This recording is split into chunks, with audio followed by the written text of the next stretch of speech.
Chers amis, nous allons accueillir dans quelques minutes la directrice des services professionnels et de l'assurance qualité aux services psychosociaux du Conseil Cri des services de santé et des services sociaux de la Baie James. Ce sera une présentation en anglais, exceptionnellement, que va nous faire notre invitée, Madame Deanne Moore. Are you with us, Mrs. Moore? Yes. Okay, welcome with us, Mrs. Moore. How are you? I'm good. How are you? Fine. Okay, so we have requested the support of an English-speaking colleague for our discussion with you after your presentation of 10 minutes, because, as you can hear, our English level is not quite to the standards. I want to thank Mrs. Danielle Reich to be there and for your precious support. Are you there, Mrs. Danielle Reich? Yes. Bonjour à tous. Hi, Mrs. Moore. How are you doing? I'm good. How are you? Thank you. Very good. I'll do my best to translate that as best as I can. I'm sure. So go ahead, Mrs. Moore. We are listening. So do you want me to just share by point and then I let Ms. Richet to... No, we can follow. We can follow in English, but maybe in the discussion, we will have the precious support of Mrs. Reich. Thank you. Sounds good. Thank you. Wachia, my name is Deanne Moore. I am a proud Cri social worker, now Director of Professional Services and Quality Assurance here at the Cri Board of Health for psychosocial staff in the Cri Nation of EUSG. I'm originally from Moosonee, Ontario. However, my father's side of the family originate from Waskaganish Cree Nation in EUSG. I am also a child welfare survivor, and I come from a long line also of residential school survivors. I also want to acknowledge as well that I sit here too, and I acknowledge that I come from a long line of residential school survivors, but also ancestors as well. So I call that on that as well to help me represent social work within EUSG today. I also want to thank and applaud the Commission for taking this initiative to collectively hear our voices, especially those who have been historically excluded. We have chosen to focus on 3 key areas to bring to your attention and hope you can take into consideration and action towards equitable, inclusive, and equal practices within social work. Changes for these key things that are required to meet our EU population, I'll be speaking on key 3 themes this morning, to ensure the impacts and observations and lived experience currently faced, as we will provide key recommendations that I may take into consideration following the findings today. The first one that we had highlighted was our language barriers. 41.1% of our indigenous populations have English as a second language, with Cree or any other indigenous language as their first. With that said, the provincial services and documentations that we receive at the Cree Board of Health and within our services are written in French, and this poses and adds difficulties for those who do not have French as their first language. The VN's Commission also calls for the communication between Indigenous peoples and government officials to be able to translate or at least add a communication for English for those who do not have French as their first language. There were numerous opportunities and initiatives to highlight this barrier, such as the public inquiry for commissions between Indigenous peoples and certain public services within the 22 report. However, there have been some steps to help with the translations. I do highlight that. Many are still declined in respect to the Charter of the French language in Quebec. As a result, we miss out on valuable access to communication, collaboration, and resources for our health and well-being of our Cree population within EUSG. In fact, as a new social worker, starting out, I had come to the Cree Nation hoping that I could reconnect to my ancestral lands and also to my Cree language. As a new social worker having to choose the Cree Health Board, I was excited to pursue this. However, I needed to register with the order. Especially as an Indigenous woman, I was excited to practice and see how we could bridge both worlds together. However, in my application steps to the order, the use of the title, I was initially declined. I had responded as to why I spent 6 years of my education within university and seeing how I can give back to the Indigenous communities. The reason why is I did not speak French. I was in shock. However, it was also understanding as well. However, with that said, the order's reality did not match our Northern Cree reality as well. Following the initial, it took me 4 months to be able to go to the Commissioner of OA to notarize an official document that I do not speak French and a proof of my work to be in Category 1 lands. I was given a restrictive permit following. I was not pleased. However, it took me longer, and I had questioned why it did take me longer and having to have added steps than those of my non-Indigenous colleagues within our clinic. I needed mandatory training on top of this to be able to keep my license every year, and I did not know if I could use the title of social worker year after year, afraid to lose this permit. I would lose it and would not have the same opportunities as my non-Indigenous colleagues.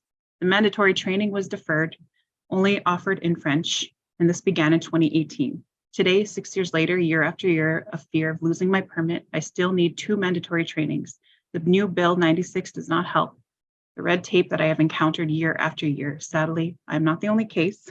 Many of our Cree and non-French speaking social workers who come to the Cree Nation as we are short-staffed encounter this barrier with fears. They fear that they're not able to practice like the rest of the team.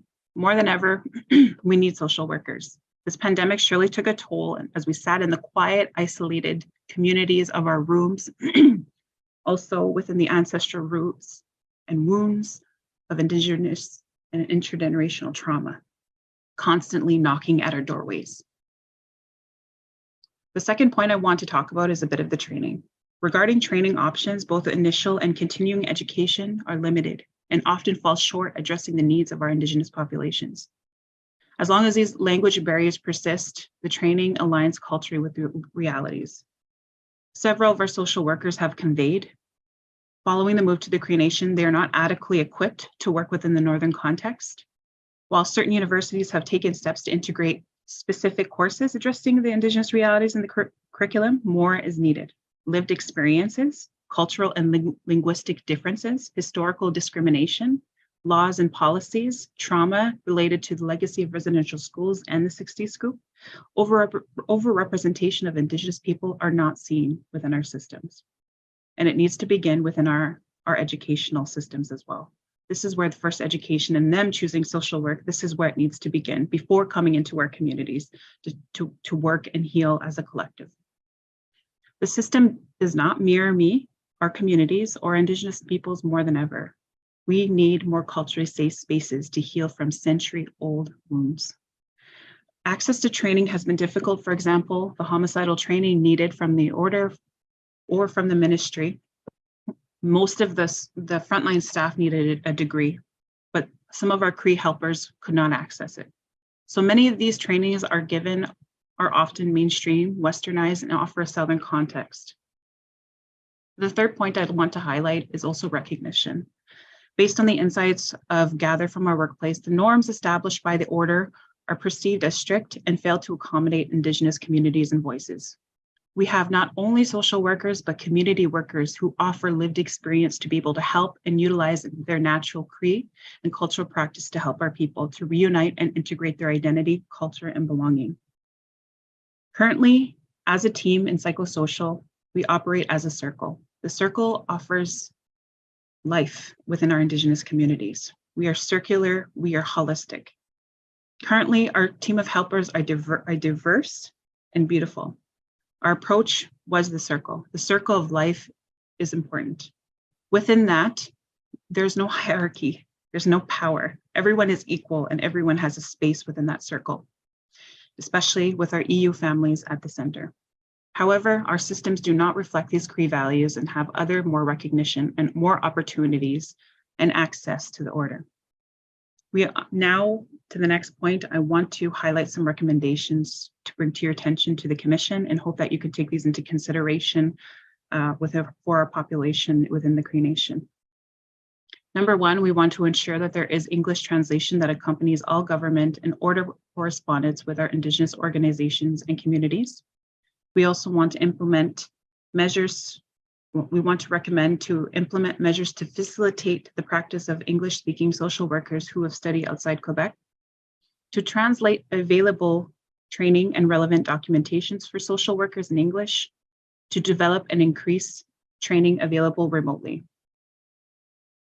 Also, we want to develop and implement, we want to see culturally, linguistically, and trauma-informed relevant training program related to cultural safety and humility, beginning at the CEGEP and university levels, recognized by the Order, and in collaboration with our Indigenous organizations and communities. With that said, includes training created by Indigenous communities that include their voices at these tables. It's time that we implement Indigenous practices and interventions within our mainstream social work practices that are taught to us within our colleges and universities. With that said, cultural humility, cultural training beforehand as well. It should not also just be left to our organizations to train non-Native social workers coming to the organization. It should not be the responsibility solely on our Indigenous peoples within our organizations. We've spent so much money to be able to accommodate this. We hope that we can share this collective responsibility as well. Lastly, we asked to review the process, mechanisms, and mandatory training and recognition criteria for the Order membership in partnership with the Indigenous population of Quebec. I just want to say Gitchi Miigwech, and I want to thank you for hearing, taking the time, and hoping you can take these into consideration. Agra. Of course, we will. Okay, I'll try to address a question in English. We understand the language barriers. It's important issue for your population, and we understand the impacts on the representation, on committees, accessibility to training, communication with the Order. I read and I listened to your 4 first recommendations all around the barriers. My question is, in your opinion, who should take the lead to make them happen? Honestly, I think we need to, if we are to represent our EUSG populations or any other nation that exists within Quebec, they also need to be included at those tables and not just be consulted after the fact that these are created. They need to be right there and be included within these discussions so that their voices could reflect and they can also be a part of that and feel that they're able to be represented and be able to take on the recommendations and the practices, a lot of our policies as well, into consideration and live them as well. So Indigenous people, the Order, and the government, because, you know, it's all like this. Exactly. I agree. Okay. I'll ask Denis Bourque, maybe you have a question for Mrs. Moore? Yes. Thank you very much, Mrs. Moore, for your presentation. Sorry for my bad English. Your recommendation number 2, speaks about the need to take actions to facilitate the practice of English-speaking social workers who come from outside of Quebec. But I don't find this specific question in your paper. Can you tell us about this issue? Yes, so oftentimes, I'll be honest, within right now, we are facing a high shortage of social workers in the Cree Board of Health at the moment. Right now, one of my clinical advisors who support the frontline communities is almost burning out. So she's called into these case discussions and not being able to facilitate many of the complex cases that do arise. So in fact, we need more social workers more than ever. Oftentimes, we do see those who do apply from the South in Quebec may also have a language barrier. And so we have to take into consideration, are you able to have a conversation with one of our clients, you know, in Cree to be able to help them facilitate that healing path? So we always take that into consideration. We also want to accommodate those who do come outside from the province as well, who are eager to know more. Many of, as well as our Cree social workers, often are displaced and also live outside Quebec. There is another part of the Cree territory that is included within Ontario. So oftentimes they do come over to this side to come and support as well in the Cree Nation. So these need to be taken into consideration to see how we can be able to help them or support them at least with the training needed by the order so that we can make sure that their practice is up to date. They're able to accommodate, our clientele as well. Okay. Is it clear for you, Denis? Yes, maybe another question? Of course. Can you tell us more about the need to be open about getting your input in how to recruit, train, and retain more Indigenous workers? Yes, I was trained outside the province. I was trained at Laurentian University and now University of Toronto from the Master's of Social Work, specializing in Indigenous resilience and trauma. Mhm. I am thoroughly surprised of how many more Indigenous social workers that are coming into the field today. And so I want to see, like, how can we accommodate that? How can we make sure as well that, how do we recruit? How do we show those who want to join the social work field? How can we represent them in a way that they see on a daily experience? So I think that being able to see them represented very well, I think within whether they join social work or not, I think that we have to set an example to be able to accommodate that. So whether that be making sure that we have access to those trainings, what is the application format? How do we make it easier to have a full-on better pathway for them to be able to be a part of the order, to be able to come and practice within EUSG? So I do think that being able to recruit, I think it's going to be very important, and also seeing them being represented as well. Mhm. Would you like to ask a question, Nadine?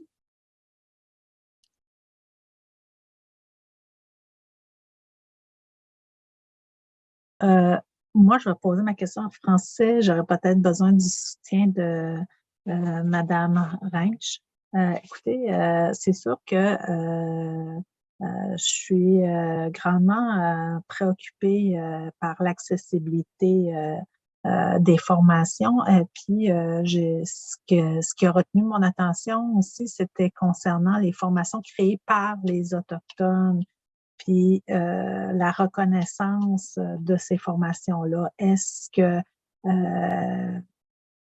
Madame Moore pourrait m'en dire plus là, en termes de formation sur le terrain de disponible là, qui pourrait se faire une accréditation par soit l'ordre professionnel?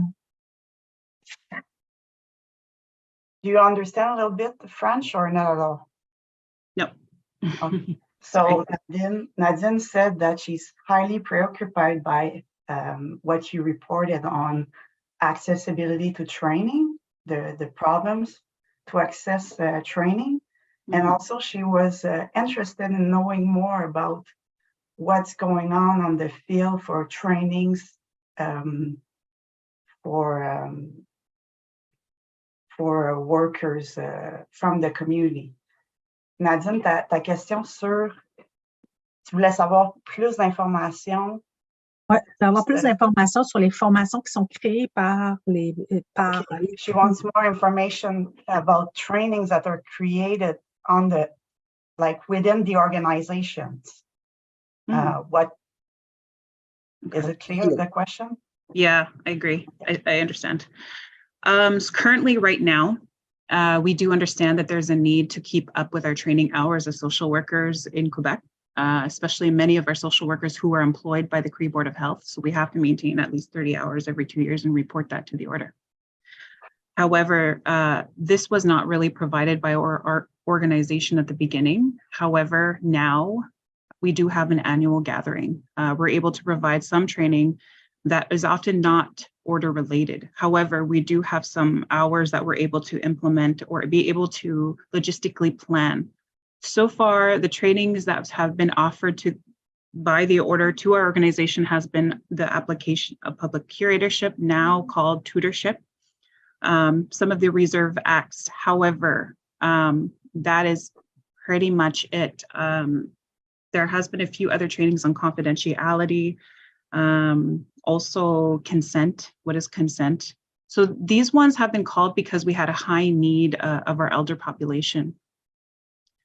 However, I do feel there needs to be more.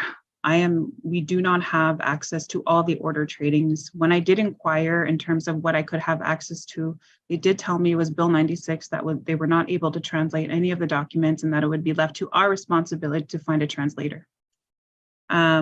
And so this leaves us to finding our own training, or even to also include many of our Indigenous trainings as well within the organization.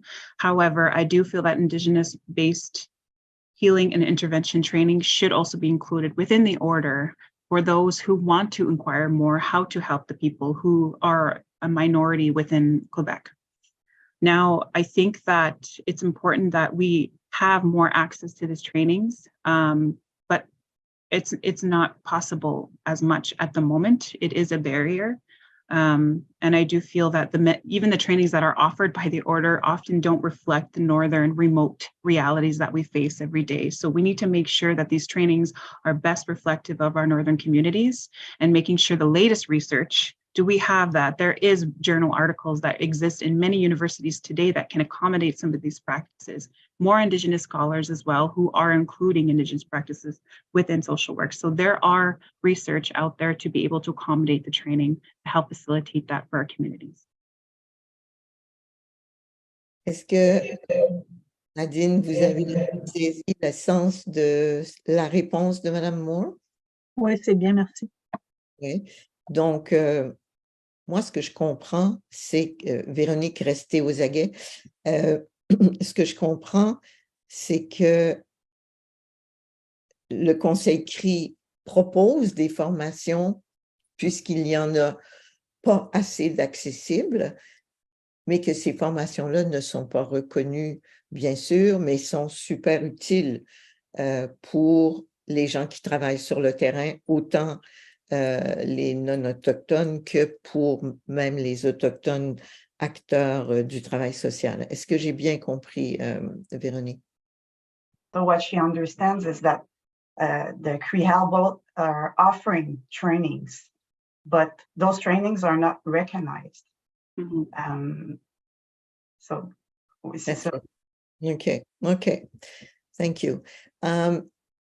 We have 1 or 2 minutes on left. Do you have another question? Maybe Nadine, do you have another one? No? Denis, is that good for you? Okay. And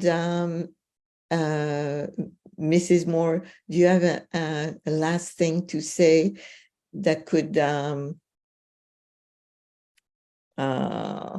inspire our recommendations? We will look very closely at your work because it was very well done.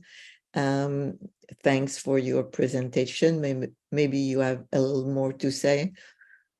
Yes, so for sure, I just want to thank you guys as well in the commission to be able to hear and take the time today and your consideration. I also want to highlight a lot of my frontline staff, a lot of my team that has put their efforts in being able to collectively have our community's voice heard. That's always been our motto. That's always been our mandate, to making sure that we can bridge this as well, and so that we can infuse both worldviews together. And the Truth and Reconciliation now today calls to action. It's time. I think it's time. We're far beyond at the point, and I do recommend that we have practices that do reflect our communities, but also just including everybody and making it easier to access the order and have the same opportunities as the rest of the population in Quebec. And also now is the time in terms of social work. We need to, I think healing, there's a space happening right now. There's something coming. I think now that issues are becoming well known within Canada regarding the residential school graves, this is only continuing. And this will continue to trigger many of our populations today within, not only in Quebec, but all over Canada. So I think it's important now more than ever that us as social workers remember why we are in this field and why we joined, and hoping that we can make this space for them to have a safe space to heal. Miigwech. Thanks a lot. We listened very with our art. Okay, thank you. Thank you. Have a nice day.